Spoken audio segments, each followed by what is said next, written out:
കിഫ്ബിയിൽ സംസ്ഥാന സർക്കാരിൻ്റേത് അങ്ങനെ നയവ്യതിയാനം തന്നെയെന്ന് തെളിയിക്കുന്ന പുതിയ മറ്റൊരു തെളിവ് കൂടി വരികയാണ്. യൂസർ ഫീയും ടോളും പിരിക്കില്ലെന്നായിരുന്നു ഒന്നാം പിണറായി സർക്കാരിൻ്റെ കാലത്തെ നിലപാട്. അന്നത്തെ ധനമന്ത്രി ടി.എം. തോമസ് ഐസക് നിയമസഭയിൽ നൽകിയ മറുപടി മാതൃഭൂമി ന്യൂസിന് ലഭ്യമായിരിക്കുന്നു. കിഫ്ബിയിൽ കേന്ദ്രത്തിന്റെ സാമ്പത്തിക ഉപരോധത്തിന്റെ പേരിലാണ് നയം മാറ്റം. പ്രശാന്ത് കൃഷ്ണ ചേരുന്നുണ്ട്. പ്രശാന്ത്, അങ്ങനെ കണ്ണിൽ പൊടിയുന്നു, നയത്തിൽ വെള്ളം ചേർത്തിരിക്കുന്നു CPM എന്നുള്ളതാണ്. കാരണം കഴിഞ്ഞ സർക്കാരിന്റെ കാലത്ത് ഒരു നയം, അതും ഈ വൻകിടക്കാർക്ക് നമ്മുടെ പണം തീരെഴുതുന്നു, നമ്മുടെ റോഡുകൾ തീരെഴുതി കൊടുക്കുന്നു എന്ന വളരെ പ്രധാനപ്പെട്ട വിഷയമാണ് CPM പലപ്പോഴായി തെരുവിലേക്കടക്കം ഉയർത്തിയത്. സഭയുടെ ഫ്ലോറിലടക്കം രേഖാമൂലം ഇക്കാര്യത്തിൽ മുൻ സർക്കാരിന്റെ നിലപാട് എന്തായിരുന്നു പ്രശാന്ത്? ഒന്നാം പിണറായി സർക്കാരാണെങ്കിലും രണ്ടാം പിണറായി സർക്കാരാണെങ്കിലും രണ്ടും LDF സർക്കാരാണ്. അപ്പോൾ LDFിൻ്റെ നയം എന്നത് തന്നെയാണ് ഇവിടുത്തെ വിഷയം. ഒന്നാം പിണറായി സർക്കാരിൻ്റെ കാലത്ത് 2019 ജൂൺ മാസം 14 നിയമസഭയിൽ അന്ന് ധനമന്ത്രി ഡോക്ടർ ടി.എം. തോമസ് ഐസക് നൽകിയ മറുപടി ഇങ്ങനെയാണ്. അതായത് ചോദ്യം ഇതായിരുന്നു പ്രതിപക്ഷത്തിൻ്റെ: കിഫ്ബി നടപ്പിലാക്കുന്ന പദ്ധതികളിൽ നിന്നും വരുമാനം ലഭ്യമാക്കാൻ യൂസർ ഫീ, ടോൾ എന്നിവ പിരിക്കുന്ന കാര്യം ആലോചനയിലുണ്ടോ, വെളിപ്പെടുത്താമോ? അതിൽ അന്ന് ധനമന്ത്രി നൽകിയ മറുപടി: കിഫ്ബി നടപ്പിലാക്കുന്ന പദ്ധതികളിൽ യൂസർ ഫീ, ടോൾ ഫീ എന്നിവ പിരിക്കുന്ന കാര്യം ആലോചനയിലില്ല. അതായത് നയപരമായും അത്തരത്തിലൊരു തീരുമാനം എടുത്തിരുന്നില്ല എന്ന് തന്നെയാണ്.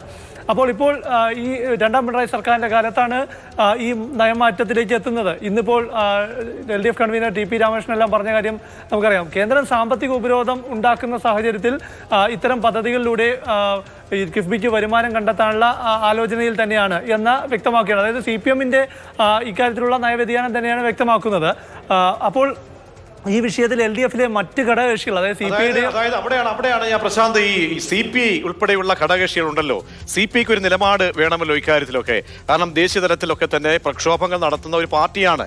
ജനങ്ങളുടെ മേൽ അല്ലെങ്കിൽ ഇത്തരം റോഡുകൾ വൻകിടക്കാർക്ക് തീരെഴുതുന്നതിന് വ്യക്തമായ നിലപാടുള്ളതാണ്. ഒരു ടോൾ പിരിവുമായി ബന്ധപ്പെട്ട് ഒരു ഏജൻസി നടത്തിക്കഴിഞ്ഞാൽ അത് എത്രയോ വർഷം അത് ഇങ്ങനെ പിരിച്ചുകൊണ്ടേയിരിക്കുകയാണ്. റോഡിൻ്റെ ശരാശരിയുള്ള ആ നിക്ഷിപ്ത തുകയ്ക്കും അപ്പുറത്തേക്ക് പിരിക്കുന്ന സാഹചര്യമൊക്കെ ചൂണ്ടിക്കാട്ടി സമരം ചെയ്യുന്ന പാർട്ടികൾ ഈ സംവിധാനത്തിലുണ്ടല്ലോ. അപ്പോൾ CPIയുടെയൊക്കെ നിലപാട് LDF യോഗത്തിൽ ഇത് അവതരിപ്പിച്ചപ്പോൾ ഉണ്ടായോ?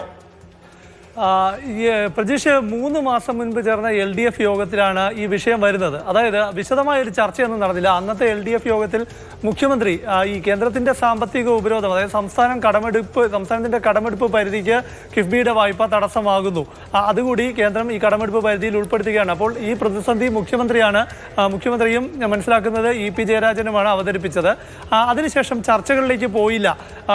അതിനർത്ഥം ഇന്നിപ്പോൾ LDF കൺവീനർ TP രാമകൃഷ്ണൻ പറയുന്നത് അന്ന് LDF യോഗത്തിൽ ഈ വിഷയം അവതരിപ്പിച്ചിരുന്നു, ചർച്ച ചെയ്തിരുന്നു എന്നതാണ്. പക്ഷേ ഒരു ചർച്ചയിലേക്ക് പോയിട്ടില്ല എന്നാണ് ഘടകകക്ഷികൾ വ്യക്തമാക്കുന്നത്. CPI നേതൃത്വവുമായെല്ലാം ഇന്നത്തെ ദിവസം ഈ വിഷയത്തോട് പ്രതികരണം ആരായുമ്പോഴും ഈ വിഷയത്തിൽ കിഫ്ബി റോഡുകൾക്ക് ടോൾ പിരിക്കുന്ന കാര്യത്തിൽ ഒരു അനുകൂലമായോ പ്രതികൂലമായോ ഒരു നിലപാട് വിശദീകരിക്കാൻ അല്ലെങ്കിൽ ചർച്ച ചെയ്യുമെന്ന് പറയാനോ CPI തയ്യാറാകുന്നില്ല.